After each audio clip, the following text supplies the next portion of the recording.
स्वागत है आपका हमारे चैनल पर। मैं हूं आपके साथ शिप्रा सैनी। केंद्र शासित प्रदेश लद्दाख में सेंट्रल यूनिवर्सिटी बनाने का रास्ता बिल्कुल साफ हो गया है। लोकसभा के बाद अब राज्यसभा में भी विधेयक पारित हो चुका है। चीन के लिए बड़ा झटका है तो वहीं विपक्ष की बौखलाहट बढ़ना भी लाजमी है, क्योंकि वो लगातार लद्दाख में सेंट्रल यूनिवर्सिटी बनाए जाए इसका विरोध कर रहे हैं। तो लद्दाख में सिंधु केंद्रीय विश्वविद्यालय स्थापित करने के लिए लोकसभा में पहले ही विधेयक पारित हो चुका है और उसके बाद अब राज्यसभा में भी ये विधेयक पारित हो चुका है। यानी संसद से अब लद्दाख में सेंट्रल यूनिवर्सिटी बनने का रास्ता बिल्कुल साफ है और अब लद्दाख में सेंट्रल यूनिवर्सिटी बनेगी, जिसका सपना मोदी सरकार ने देखा था। और चीन के लिए, विपक्ष के लिए बड़ा झटका है जाहिर तौर पर, क्योंकि विपक्ष जब लोकसभा में ये विधेयक पेश किया गया तो इसका कड़ा विरोध कांग्रेस पार्टी के नेता मनीष तिवारी की ओर से किया गया। कांग्रेस पार्टी लगातार लद्दाख में सेंट्रल यूनिवर्सिटी बनाए जाने का विरोध कर रही है। जाहिर तौर पर कांग्रेस पार्टी किस तरीके से चीन के एजेंडे पर भारत में काम कर रही है वो साफ तौर पर कई मौके ऐसे आए हैं जो देखने को मिला है। फिर चाहे वो वामपंथी दल रहे हो, लगातार चीन का गुणगान वो भारत में रहकर करते हैं। और चीन जिस तरीके से लगातार लद्दाख में घुसपैठ की कोशिश करता आया है, हालांकि जवाब हमारे सुरक्षा बलों की ओर से बखूबी तरीके से दिया गया है, लेकिन अब एलएसी पर कहीं ना कहीं ये जो सेंट्रल यूनिवर्सिटी का निर्माण होने जा रहा है, ये साफ तौर पर चीन को आईना दिखाने के लिए काफी है कि केंद्र सरकार ने न सिर्फ लद्दाख को केंद्र शासित प्रदेश बनाया, बल्कि उसके बाद से वहां लोगों के लिए क्या कुछ सुविधाएं, क्या कुछ तैयारियां वो कर सकती हैं, उसके लिए लगातार रास्ते जो हैं वो निकाले जा रहे हैं। और सेंट्रल यूनिवर्सिटी बनाने की बात प्रधानमंत्री नरेंद्र मोदी ने 2020 स्वतंत्रता दिवस के मौके पर कही थी। उन्होंने साफ तौर पर ये अपने संबोधन में कहा था कि लद्दाख में केंद्रीय विश्वविद्यालय बनाया जाएगा। और अब इस दिशा में एक और बड़ा कदम केंद्र सरकार ने उठाया है। जब संसद से ये विधेयक जो है वो पारित हो चुका है, लेकिन विपक्ष बौखलाया हुआ है, जो लगातार भारत में रहकर चीन की भाषा बोलता है, चीन के एजेंडे पर वो भारत में काम करता है। तो यही वजह है कि विपक्ष के लिए और चीन के लिए ये बड़ा झटका है। जहां तक इस यूनिवर्सिटी की बात है, आपको बता दें, शिक्षा मंत्री धर्मेंद्र प्रधान ने केंद्रीय विश्वविद्यालय संशोधन विधेयक 2021 पर बयान देते हुए ये कहा है कि लद्दाख के 7,000 जो स्टूडेंट हैं वो उच्च शिक्षा के लिए दूसरे राज्यों का रुख करते हैं। और साथ ही उन्होंने कहा कि सरकार लद्दाख में केंद्रीय विश्वविद्यालय खोलना चाहती है और ये भी संयोग ही है कि विधेयक को अनुच्छेद 370 के बाद यानी 2 साल पूरे होने के मौके पर लाया गया है और अब यह विधेयक पारित भी हो चुका है। उन्होंने कहा था कि लद्दाख को केंद्र शासित प्रदेश बनाया गया है। अब लद्दाख में 760 करोड़ रुपए की लागत से सिंधु केंद्रीय विश्वविद्यालय स्थापित होने जा रहा है। तो इस यूनिवर्सिटी का नाम सिंधु केंद्रीय विश्वविद्यालय रखा गया है। जाहिर तौर पर सिंधु नदी के नाम पर ये जो विश्वविद्यालय है इसका नाम भारत सरकार ने रखा है।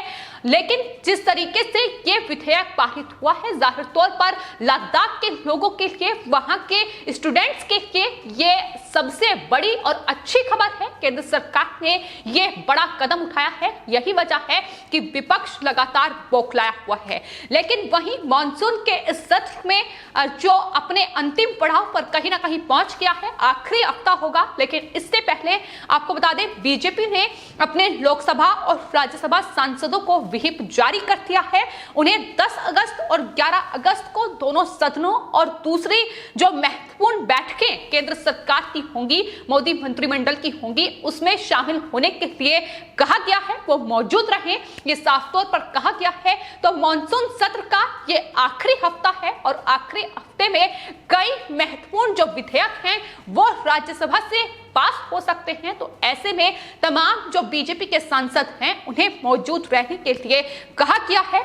लेकिन वहीं विपक्ष जिस तरीके से अपनी लगातार जो गैर जिम्मेदाराना हरकत है, करतूत है, वो लगातार सदन में दिखा रहा है, पेगासस मुद्दा हो या फिर कृषि कानून हो, उनको लेकर लगातार हंगामा जो है वो विपक्ष की ओर से अभी भी सदन में जारी है और विपक्ष लगातार जो कार्यवाही लगातार राज्यसभा और लोकसभा में जारी है उसमें गतिरोध पैदा करने में जुटा हुआ है। लेकिन फिलहाल जिस तरीके से व्हिप जारी किया गया है और 10 अगस्त 11 अगस्त को सांसदों को मौजूद रहने के लिए कहा गया है, माना जा रहा है कि कई महत्वपूर्ण विधेयक हो सकते हैं जो राज्यसभा और लोकसभा से आने वाले दिनों में पारित हो सकते हैं। उसमें आपको बता दें ओबीसी आरक्षण बिल को लेकर भी यह व्हिप जारी किया गया है। ऐसे लगातार खबरें सामने आ रही हैं क्योंकि इस बिल को सोमवार को लोकसभा में पेश कर दिया गया है और लोकसभा में इस बिल को हरी झंडी मिल चुकी है। उसके बाद राज्यसभा में यह बिल पेश होगा ओबीसी आरक्षण को लेकर। हालांकि विपक्ष ने यह कहा है कि वो इस पर गतिरोध पैदा नहीं करेंगे, लेकिन अन्य तमाम मुद्दों को लेकर जिस तरीके से हंगामा लगातार विपक्ष ने बरपाया है वो साफ तौर पर बताता है कि किस तरीके से संसद की कार्यवाही में बाधा सिर्फ इसलिए डाली गई है ताकि ये महत्वपूर्ण जो विधेयक है ये सदन से पारित ना हो पाए, सरकार कोई बड़ा फैसला जनता के हित में ना उठा पाए, ताकि सरकार पर सवाल उठाए और सरकार को घेरने के लिए तमाम झूठे मुद्दों का सहारा विपक्ष की ओर से लिया गया है। फिर चाहे कांग्रेस पार्टी हो, टीएमसी हो या फिर शिवसेना ही क्यों ना हो, तमाम जो विरोधी दलों की बैठकें हैं वो हुई और किस तरीके से गतिरोध पैदा कर कार्रवाई में बाधा डाली जाए इसकी तमाम कोशिशें उनकी ओर से की गई। लेकिन बावजूद इसके कई महत्वपूर्ण जो विधेयक हैं वो पहले ही लोकसभा से पारित हो चुके हैं, उसके बाद राज्यसभा से भी पारित हुए हैं और कई आने वाले वक्त में राज्यसभा में जो विधेयक है वो पेश किए जाएंगे। तो ये इस कड़ी में लगातार केंद्र सरकार कार्य कर रही है। फिलहाल आपको बता दें मंगलवार से मंत्रिमंडल के साथ भी प्रधानमंत्री नरेंद्र मोदी महत्वपूर्ण बैठक करने जा रहे हैं और 3 दिन तक ये बैठक चलेगी और माना ये जा रहा है कि अब तक की ये सबसे लंबी बैठक होगी जिसमें जनता के हितों को ध्यान में रखते हुए किस तरीके से उनके जीवन को आसान बनाया जाए इसको लेकर तमाम बड़े फैसले लिए जाएंगे। और वही विपक्ष जो पेगासस से लेकर तमाम झूठे मुद्दे, फिर चाहे वो कृषि बिल हो, आरक्षण का मुद्दा हो, लद्दाख में यूनिवर्सिटी बनाने का मामला हो, इसको लेकर जिस तरीके से हंगामा बरपा रहा है और लगातार कार्यवाही में गतिरोध पैदा करने की कोशिश कर रहा है उस पर भी जाहिर तौर पर चर्चा होगी। लेकिन फिलहाल आपको बता दें जिस तरीके से कांग्रेस पार्टी, टीएमसी और तमाम वामपंथी दलों ने हंगामा राज्यसभा में बरपाया उसको लेकर आज राज्यसभा में रक्षा मंत्रालय की ओर से कांग्रेस पार्टी और विपक्षी दलों को करारा जवाब दिया गया है।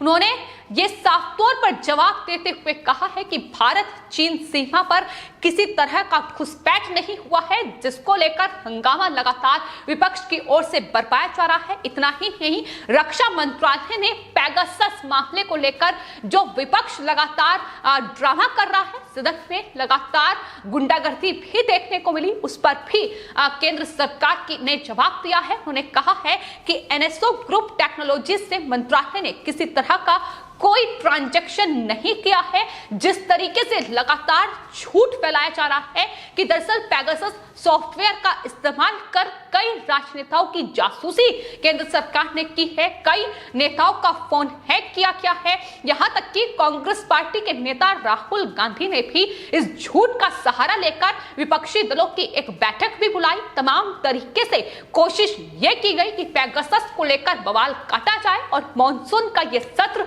पूरी तरीके से बर्बाद किया जाए। लेकिन फिलहाल केंद्र सरकार की ओर से विपक्ष को दो टूक जवाब दिए जा रहे हैं कि विपक्ष का ये गतिरोध भारत की विकास यात्रा को नहीं रोक पाएगा। ये साफ तौर पर केंद्र सरकार की ओर से बार-बार कहा गया है और जिस तरीके से विपक्ष झूठे मुद्दों को लेकर लगातार बयानबाजी करता आया है उस पर खुद ही बेनकाब भी हुआ है।